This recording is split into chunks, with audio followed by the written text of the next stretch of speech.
Hepinize merhaba sevgili seyirciler. Ben Cihacan Gündüz. Bugün de sizlerle beraber Hakkari tanıtım adlı serimiz üzerinden kentimizi tanıtmaya devam ediyoruz. Bugün de Hakkari'nin cennet köylerinden birisi olan Bayköy'ündeyiz. Sevgili seyirciler, bugün Bayköy'ünde olmamızın sebebi Ayhan Beyter'in ballarının buraya gelmiş olması. Biz zaten ilkbahar aylarında, yani kıştan yaza geçişte ilkbahar aylarında Zap Vadisi'nde Çam Lokantası bölgesinde Ayhan Bey'in o zamanki verimini, yani o zamanki süreci bir videoya dönüştürüp paylaşmıştık. O video kanalımızda zaten var. Bugün de arıyı sağma dönemi olmak üzere Bayköy'üne geldik. Arının sağma dönemini nasıl sağlanır, buradaki bu ay içerisinde ne yapılıyor, bu işlemleri sizlerle beraber göreceğiz. Ayhan Bey, efendim, öncelikle nasılsınız? Teşekkür ederim. Allah razı olsun. Sağ olun. İyisin inşallah. İyiyim, sağ olun, teşekkür ederiz. Ayhan Bey, efendim, bize balcılığınızın ne zaman başladığını, kaç yıldır balcılık yaptığını anlatabilir misiniz? Yaklaşık 20 yıldır ben arıcılık yapıyorum. Aynen. Kışın Çam Lokantası'nda, yazın Bayköy, Mersu'da arı çiftliğinde bulunduruyoruz arılarımız. Yaklaşık 4 ay boyunca biz buradayız. Haziran ayında buraya geliyoruz.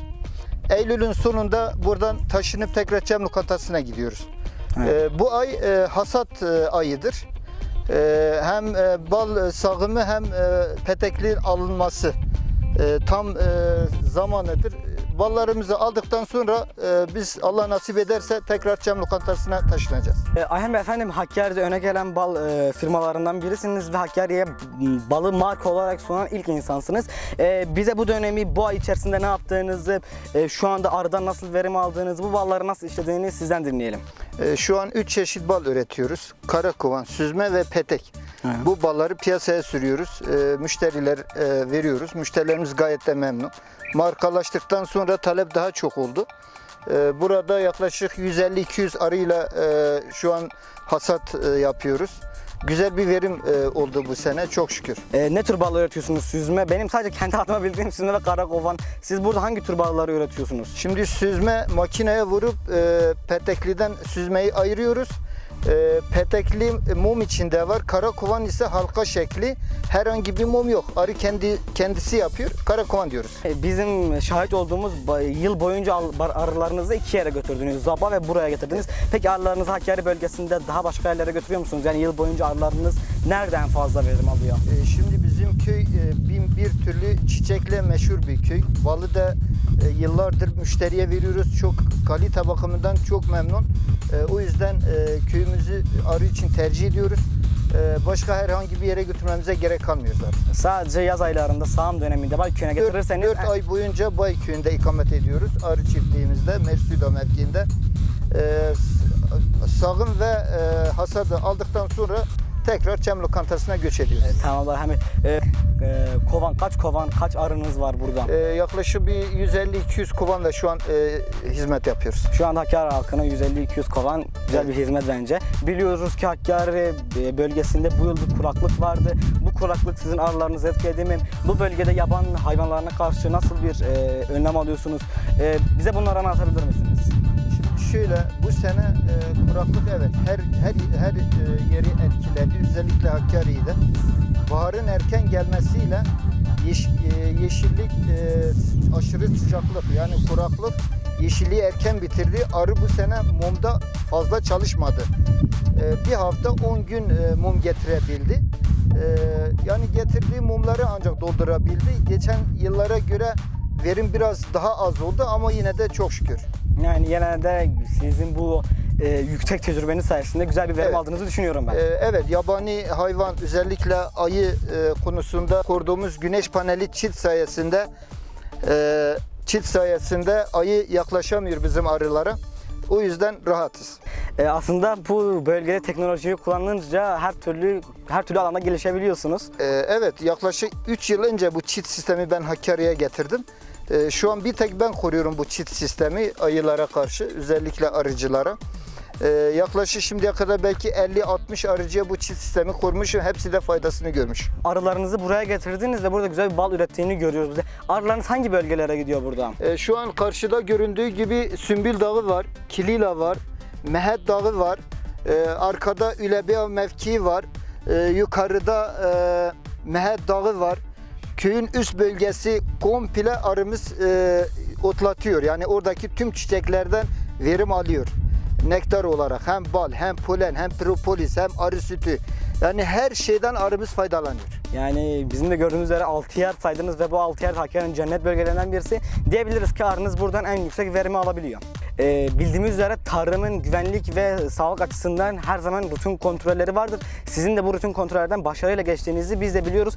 Bu rutin kontroller sizin için nasıl ilerledi? Arınız buradan biliyoruz ki güzel bir sonuç ilerledi. O süreci bize anlatabilir misiniz? Evet, tarım memurları, tarım görevlileri kontrol altında çalışıyoruz zaten. Hem arılıkta olsun hem Hakkari şehir merkezinde Bayköy Hakkari arıcılık iş yerimizde her yıl 2 tane yarım kiloluk süzme etiketimizle beraber, Bayköy Hakkari arıcılık etiketiyle beraber bunları tarıma veriyoruz. Tarım bunları analize gönderiyor. Analiz sonuçları güzel çıkarsa biz de o kadar memnun kalıyoruz. Yani ben eminim ki sizinkiler güzel çıkmıştır. Yıllardır veriyoruz, sürekli güzel çıkmış, herhangi bir sıkıntı yok şu ana kadar. Tamamdır Ayhan Bey. Zaten biliyoruz arılarımızın sizin tecrübenizle buraya yetişen arıların güzel olacağından şüphemiz yok zaten. 20 yıldır bu tecrübeyle çalışıyoruz. Zaten bizim bir hedefimiz var. Sürekli bunu paylaşıyoruz.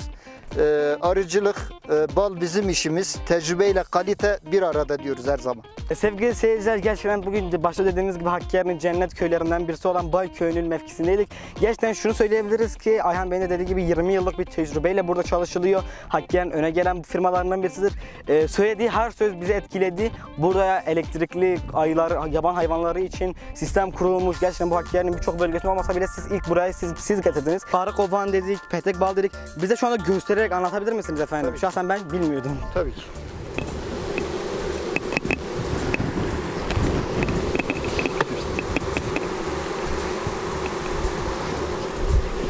Sizin bundan önce çektiğiniz videolarda Aynen. süzme balı almıştınız zaten. Aynen, onu biliyorduk. Kavanozlarda. Aynen. Petekli bal dediğimiz böyle beyaz. Bu petekli bal. Petekli bal. Bunu paket olarak kaldırıyoruz. Aynen.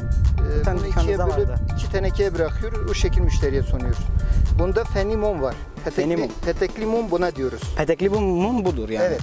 Bir de Tamam. kara kovana, bu elinizde dursun. Bir de kara kovanı. Sevgili seyirciler, Ayhan Bey'in dediği gibi biz geçen videomuzda süzme balı görmüştük. Bunda da petekli bal diyorlar. Buna da Ayhan Bey'in Hakkari Bayköy Hakkari Alıcılık Dükkanı'nda bunların hepsine erişebilirsiniz. Bunları da paket şeklinde en güzel şekilde satıyorlar. Ayhan Bey efendim, bu Evet. kara kovandır büyük ihtimalle çıkaracağınız olan. Bu olan kasnak, bu kara kovan. Bu kasnak değil mi? Evet, bunda- Elinizdeki kasnak. Bunda herhangi bir fenimum yok. Arı kendisi yapıyor. Bunda fenimum varken onda yok. Bunda yok. Tamamdır. Evet. Bu kasnak baldır, bu petek baldır. Doğru. Değil mi? Evet. Sevgili seyirciler, dediğimiz gibi bunda fenimum yoktur. Bunda fenimum bunda var. Fiyat Bu da şey. kasnak baldır, bu petek baldır. Fiyatlarını ben açıkçası çok bilmiyorum. Siz fiyatlarını nasıl bunlar fiyatlandırıyorsunuz? Kara kovanın fiyatı şu an 200 TL piyasaya sunuyoruz. Bu dönem için. Evet. Böyle Petekli yani mumlu olan bal ise kilosu 100 liradan şu an Kilosu 100 liradan. müşteriye sunuyoruz. Tamamdır. Süzmenin kilosu da 90 lira. Piyasaya bakarsak çok uygun efendim. Aynen. Aynen. O kasnaktır değil mi? Kasnak, evet. Kara kovan. Aynen. Bu da petekli bak. Doğrudur. Tamam, yerleştirecek miyiz şimdi? Bırakalım tekrar. Sevgili seyirciler, açıkçası biz de geldik, burada gördük. Kalitesine her zaman inanıyordum ama açıkçası şaşırdığım nokta şu: ben arıdan çok korkarım ama bu arılar çok sakindi. Neden bu arılar bu kadar sakin? Gerçekten size soralım. Bu arıların bu kadar sakin olma sebebi nedir? Şimdi şöyle, arı ırkı da çok önemlidir. Aynen. Melez arı ırkı var, bir de Kafkas. Kafkas çok sakindir ama melez saldırgandır. Ama kesim zamanında Kafkas olsun melez olsun saldırganlaşıyor kesim zamanında, hasılat zamanında. Ama bu ayda arı kuşu var. Şu an dolaşıyor zaten. Ha, Bu arı arı kuşu sesi çıkınca arı kaçıyor, hemen kovana sığınıyor. Şu an inanır mısın korkudan çıkamıyor. Kuş korkusundan bunu havada yakalıyor. Havada yakalıyor arıyı. Aynen.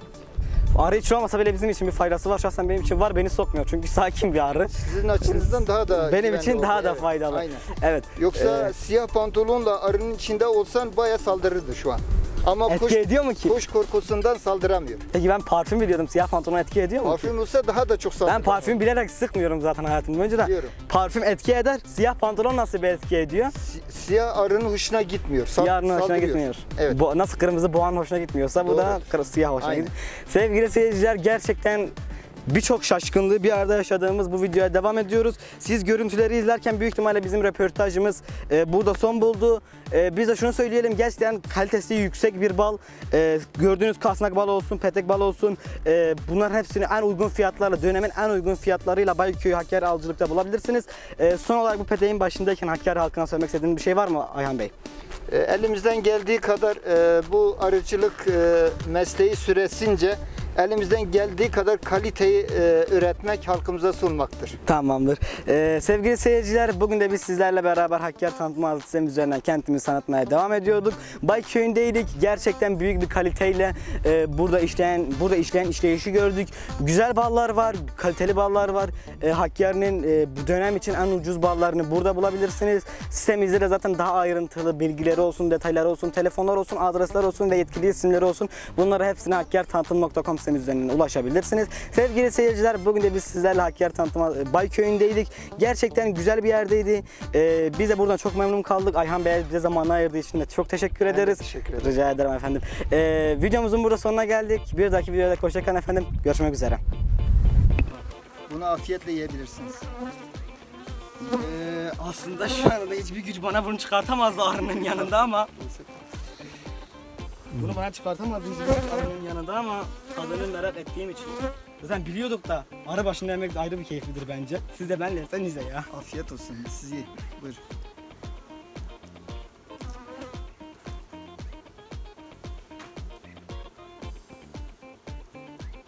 Ayhan Bey efendim, gerçekten öncelikle sizin bu tecrübenizle bu balın ortaya çıkmasına gerçekten inandık. Gerçekten söyleyebiliriz ki bal bu, yani fazlası olmaz. Yüzeysel bir şekilde bal, az önce röportajda Ayhan Bey ile konuşmuştuk zaten. Ama merak ettik tadını ve altına değindik. Kovanların içindeki balı da böyle en doğal haliyle yedik. Gerçekten inandık ki Hakkari bölgesinde Ayhan Bey'in üzerine sözde ne kadar çıkabilirse de Ayhan Bey'in üzerine zor çıkılır. Çünkü 22 yıllık bir tecrübe var ortada ve çok güzel bir bal var. Diyebiliriz ki Hakkari'de yani balın kaliteli, ne kadar vitaminli bir şey olduğunu hepimiz biliyoruz ama diyebiliriz ki balın en doğal hali şu anda bu elimizde duruyor. Röportaja devam ederiz de ben çok yemek istiyorum bunu. Ayhan Bey efendim, gerçekten dediğim en doğal haliyle yiyoruz. Benim boğazım yandı. Az önce ne dedik? Tecrübeyle kalite bir arada. Bal bizim işimiz. Özür dilerim efendim, bu soruyu size sorduğum için. Bal gerçekten bizim bal işimiz sizin dedik ya. işinizmiş. Afiyet Bal olsun.